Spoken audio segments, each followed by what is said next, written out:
A beautiful pair of my blue Galares killies. It's kind of an odd story. It's really funny. I did a water change on this tank, and then the bucket sat there for a few days because my wife was away and I was just trying to do things in between, taking care of the kids and the farm. And the mail never came out for like 3-4 days. And I was wondering, what's going on? Where's my mail? I thought, well, you can't jump out of these tanks. The tanks are fully sealed. Like, there's no space at all to jump out of the tank. So, like, where did he go? And then one day I was just on the third or fourth day, I was watering some of the plants with some of the tank water that I'd saved. Lo and behold, the mail appeared in my pitcher. So he'd been sitting in the water change bucket for 4 days. But that tells you the resiliency of some killifish. And this beautiful blue Galares is no exception. But again, that's not the purpose of today's video. Now down here, this tank has been sitting here. I set this up at the same time as I set up the Niger Delta tank. And then this morning, I quickly set up this one, so it's all kind of cloudy. I've used this product here, this incredible product by Sarah from Europe. This is their live bacteria. This is the one and done type product that's out there. There's been a lot of products that are live bacterial products that people have claimed that you add, like cycle and different things.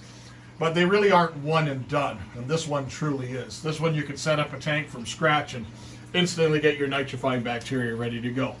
But besides adding that, I took one of the set of filter inserts, because there's 2 in each tank. I took one of them out of that one and put it in there, and took one of the brand new ones and put it back in the killie tank.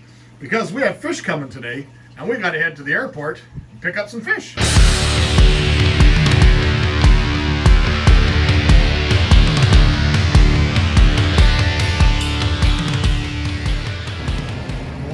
Oh, it's about to go down.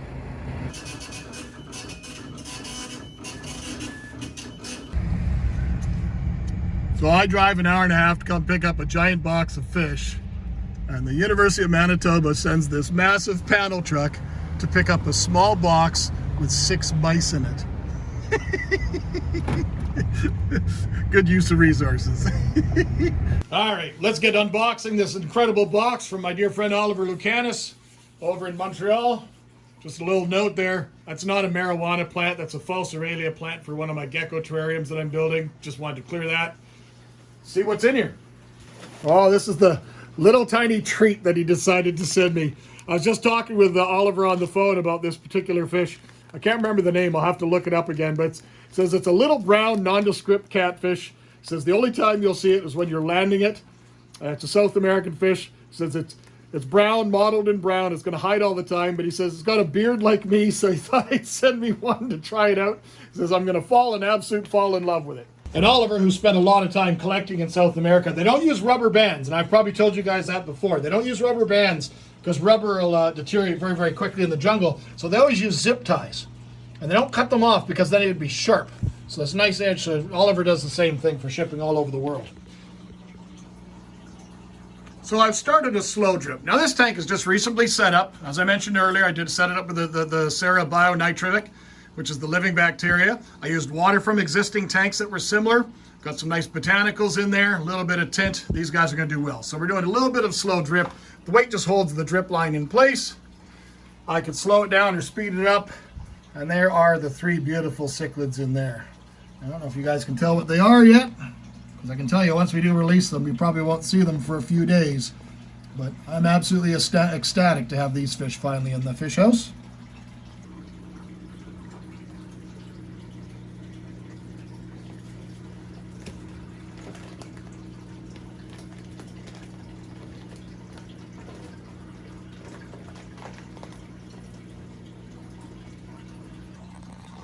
All right, so the first fish are landed, and it's a beautiful trio, 2 boys, and I believe a girl of Ivanacara atakita, wild caughts. But this is a long-term captives that Oliver actually had in one of his tanks, one of his grow-out tanks. So it wasn't stuff that he just newly imported. So really, really cool, and that's about as much excitement as you'll ever see from them now.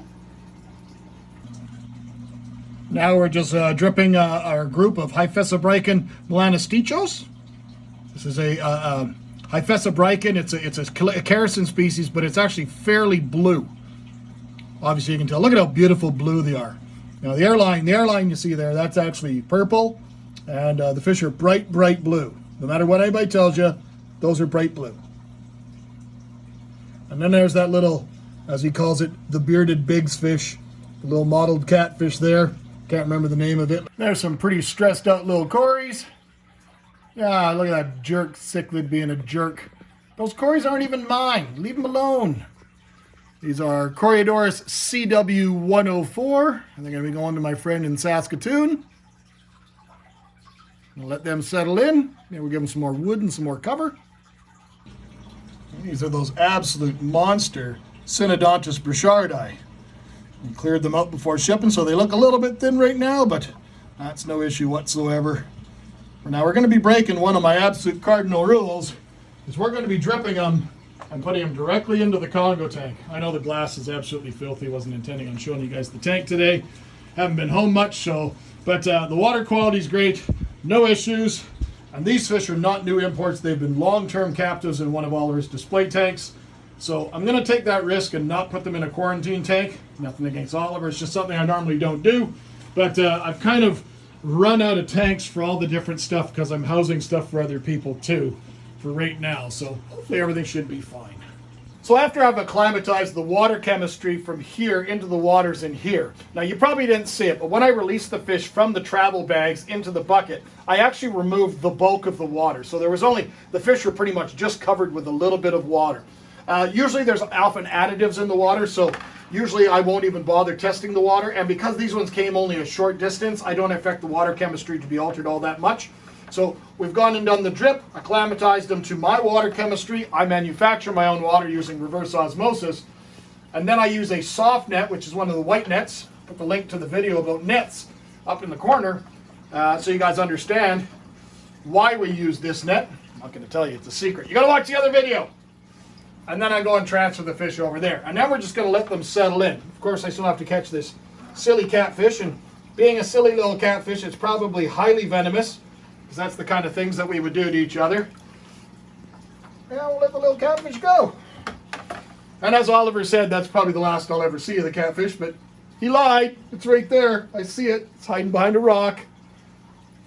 So we're going to let those fish settle in. We'll come back and take a peek at them in a bit. There's one of those beautiful male Adikitas, true to form, hiding underneath the giant leaf. It's exactly why I set this tank up to be this way for them.